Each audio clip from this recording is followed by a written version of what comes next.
দিদি আজকে কোথায় কোথায় প্রচার করলেন?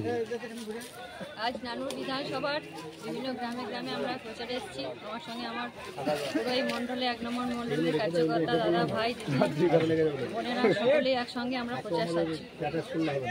প্রচারে সারা কেমন পাচ্ছেন?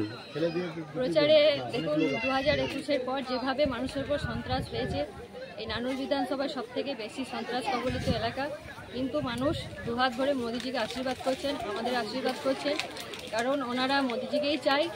এই বিগত দিনে যে রাজ্য সরকার ওনাদের যে কোনো রকম পরিষেবা দেননি, মানুষের পাশে থাকেননি, সেটা ওনারা জানেন। ওনারা বঞ্চিত, দীর্ঘদিন ধরে ওনাদেরকে ভোট প্রদান করার সুযোগটা পর্যন্ত দেওয়া হয়নি, তাই ওনারা একদম আমাদের আশীর্বাদ করার জন্য একদম তৈরি আছে। 13ই মে ভোট বাক্সে ওনারা জবাব দেবেন।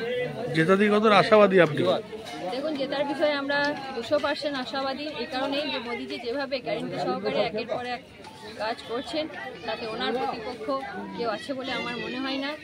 আর এখন আমরা গ্রামে গ্রামে যেখানেই প্রচারে যাচ্ছি, ওনাদের শুধু একটা ইস্যু লক্ষ্মীর ভাণ্ডার, কিন্তু আমরা জানি যে স্বাস্থ্য থেকে শিক্ষা থেকে সব কিছু আজ জেলের পিছনে, তাই ওনাদের আর কিছু প্রচারের কোনো কিছু ইস্যু নেই। তাই লক্ষ্মীর ভাণ্ডার, কিন্তু আমাদের প্রধানমন্ত্রী নরেন্দ্র মোদীজি দ্বিতীয়বার প্রধানমন্ত্রী পদে আসীন হলেই উনি 3,000 টাকার অন্নপূর্ণা যোজনার ভাণ্ডার দেবেন, এই বার্তা।